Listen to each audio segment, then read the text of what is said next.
Representative Mike Gallagher is chairman on the Select Committee on Engagement with the Chinese Communist Party.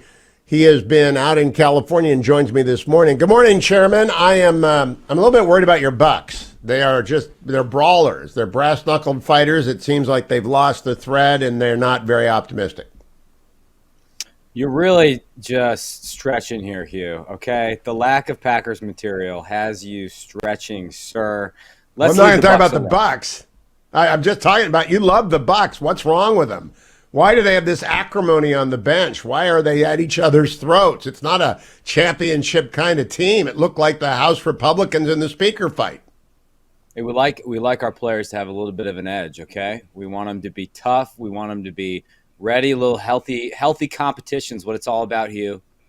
All right, Chairman. Let me now talk to you about your trip out west. You didn't call me. I would have gone with you to see Iger. I speak Hollywood. Did he just shine you on, or did he actually have a candid conversation with you about Disney's agenda with China? Well, I think, we were able to raise a lot of concerns. There's obviously been some high-profile incidents, most notably in the making of the live-action Mulan. Disney not only filmed in Xinjiang province, but thanked local officials. And Iger and his team walked us through what happened, what policy changes they've made subsequently. I sort of left thinking, and again, this was really an introduction to a world I've never interacted with in Hollywood before. There's two issues here, Hugh. There's one involving, if you want a movie to screen in China, you submit to Chinese Communist Party censors, right? And there's a quota of about 34 movies a year that are allowed to get in. They've actually stopped letting a lot of American movies in besides James Cameron movies. And most studios are realizing that when it comes time to formulate their P&L sheet, their profit and loss sheet, they just have to put a big fat zero under China, because China is increasingly privileging its domestic movies, which should be a lesson for every industry. So that's one thing. A studio has to make a decision as to whether they accept censorship or tweaking from CCP censors. That's troubling. The bigger issue, and what we didn't really get answers to, is the issue of self-censorship. If your entire business model is built on the expectation that you'll be able to make money in China, what creative choices are you making on the front end before you film, as you're tweaking the script, as you're deciding, character choices, as you're deciding filming locations, already expecting that you're going to have to appease a CCP censor? Put differently, it's one thing to tweak a movie to get access to a particular country. And studios do that not only for China, they do it for Middle Eastern countries. But it's another thing for that censored version to become the global version. And of course, the CCP wants their version to be the global version. They don't want anyone to know they're committing a genocide. They don't want anyone to know they have egregious human rights abuses. And so that's really what we need to be worried about, as well as I just think the general hypocrisy we see from Hollywood sometimes, which is they tend to bash America, particularly conservative America, but they have no problem apologizing for the CCP. So that's the conversation we started. It's just to start. We're going to continue. We're going to follow up. But I think it was a good chance for our members to voice a lot of their concerns. You also went and saw Tim Cook. Now, I was in a room when Tim Cook got very sparky with Senator Tom Cotton, when the senator, whom he did not appear to recognize — I'm not sure Tim Cook's up to date on much in the Congress — questioned some of their practices early on in his tenure as a member of the Senate. And Tim Cook just bristled and dismissed what he thought was a young man who probably didn't know anything. Tom Cotton, it's like dismissing you. They're on the intel committees. How did Tim Cook respond? Because they're the most deeply embedded American company in China. They can't get out. They're like the pirates who are part of the ship in the Disney movies, Pirates of the Caribbean. The guys who were stuck in the wall. That's Apple in China. What did he tell you? Well, to your point, I left thinking that even in the best case scenario, where a company like Apple realizes it needs to de-risk, is the new phrase of the moment, and rebalance their supply chains out of China, it's not like they can pick up and tomorrow they'll be in Vietnam or they'll be in India. And so it's going to be a prolonged process. And the point I tried to make is that if Apple conceives of their relationship or presence in China as sort of the floor of our economic relationship, put differently, if we continue to decouple in other areas, AI, quantum, they feel that they should still be allowed to make iPhones in China. Okay, well, what happens when the floor falls out of the relationship, the bottom falls out of the relationship because Xi Jinping decides to invade Taiwan? well, then they're in a heck of a tricky situation. And for whatever reason, whenever I interact with, big tech CEOs or particularly major asset managers on Wall Street, they really just tend, particularly those who've met with Xi Jinping repeatedly, they just tend to discount the likelihood that Xi Jinping would do something like that. For whatever reason, it's totally foreign to my sensibilities as a military analyst. They just think that he's going to act rationally. He'd never do it. It would be economically destructive. And I find myself always puzzled as to why they think that way, because I think that for reasons that have less to do with the pure economic calculus and have more to do with his own legacy, as well as the ideological nature of the Chinese Communist Party, which we've ignored for 2 decades, the odds of Xi Jinping doing something like this are indeed increasing. So that's the conversation we had. We raised some concerns about the reports that Apple has shut off their airdrop functionality during the COVID-0 protests. We had a back and forth on that issue. So again, this was the first engagement in what's going to be a longer conversation. I will concede, and kind of to the point of your question, this is the trickiest aspect of economic decoupling. It's easy for me to wrap my head around the idea that a venture capital firm like Sequoia shouldn't be allowed to invest in Chinese AI companies. That to me is like a no-brainer.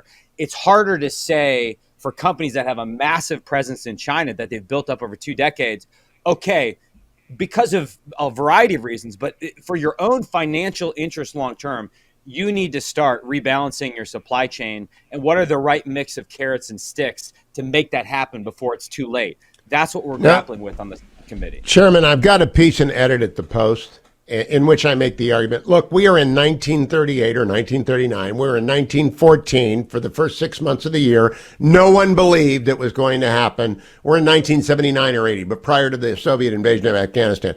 Nobody believes that there is a threat of world conflict, that there is a world crisis. I wonder, do Iger and Cook believe there is a world crisis and that China will actually go to war over Taiwan? I certainly didn't leave with that impression. Again, I just think there's this tendency to discount it. It's really, Hugh, as I think about it, I think it's sort of the same form of mirror imaging that we saw leading up to the Russian invasion of Ukraine. If you remember, you had major officials like John Kerry going out there saying, well, I thought we lived in a world where something like this isn't possible. There's just a tendency to graft our Western sensibilities onto ruthless dictators like Putin and Xi Jinping, who, of course, don't abide by those same rules. Or if you remember, someone who's been in the news in the last 2 days, French President Emmanuel Macron actually went to Russia days before the invasion and then came back and said he had assurances that there would be no crisis. We just make this mistake over and over again. And my hope is that we aren't deluded in this way. And if you remember, after Xi Jinping reversed his COVID-0 lockdowns, he sent all his emissaries out to all the global elite fora. He sent Liu He to Davos. And there was just this desperation to believe the Chinese Communist Party narrative that China was open for business. Don't look at the genocide we have going on here. Don't look at the fact that we're threatening a democratic society in Taiwan. And so I just think it's very naive to discount the likelihood that Xi Jinping would make a move like this, because he keeps telling us he's going to do it by force if necessary. And we should listen to what he says, particularly when he's speaking not to Western audiences, but to his own party faithful. He is a Leninist. And I don't know that Tim Cook or Bob Iger even know what that means. I really don't. I think most of corporate America has forgotten what it means. Most of America has since the collapse of the Soviet Union. Chairman, I have to ask you about the leak. This is very bad. The Financial Times revealed that it has revealed the existence of a spy satellite system that we've got that was previously unknown to the world. Who would do this? I'm just curious. You don't know who it is, but who would do something this damaging? Am I right, by the way, to conclude it's deeply damaging? It's deeply damaging. I mean, the leaks purportedly reveal that, we've penetrated the Russian system. And think about that. If you're the Russians and you learn about that, you're immediately going to look for the source of that penetration and probably kill everyone. And that compromises a valuable stream of intelligence. I should note we're not in session. We're going to be back on Monday. I expect we're going to get our initial briefing on this on the Intel Committee. I hope we get a full battle damage assessment. My working hypothesis is that this was just some, let's say mid to low level intelligence community or defense community staffer with a savior complex, which is incredibly unfortunate because another Chelsea Manning, another Edward Snowden. Like yeah. But who knows? Admittedly, I don't know right now. It's incredibly damaging. And, it's sort of this paradox, Hugh, that in the 21st century, I think we're going to have to be more forward-leaning in our willingness to declassify intelligence. I think our ability to share intelligence rapidly with our partners in Ukraine has been a good thing on balance. That, of course, entails a lot of risk and increases the likelihood of leaks and things like that. I'm not saying that happened in this case, but the bottom line is we just need to understand what happened in an effort to prevent it and hold anyone who broke the law accountable, because this is very, very troubling for U.S. national security. Now, this is a political comment. We have spent an untold amount of FBI and DOJ time chasing Donald Trump and Joe Biden and Mike Pence for documents that were secure in their garage or their Mar-a-Lago estate or the vice president's house. Is there any upside to diverting FBI resources to those investigations as opposed to this? I know you can do two things, you can hold two thoughts, but the Bureau is squandering time on the not protecting us from the Chinese Communist Party when they are off checking up on Catholics in Richmond and Mar-a-Lago documents. It's absurd. Wait, speaking of which, happy belated Easter, Hugh. Thank you, and to you.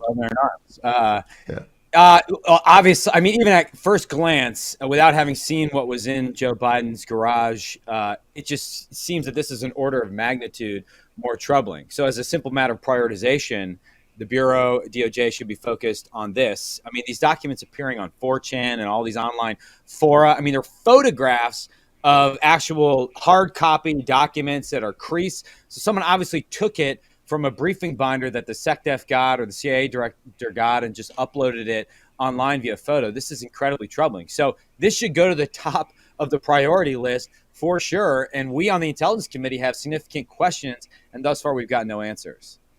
Chairman Mike Gallagher, always good to talk to you. Maybe you'll look into the Bucks dysfunction too, because it's really troubling to me as a Cavaliers fan that we have to go play these people who are just prone to hit you. I just think it's bad for sport.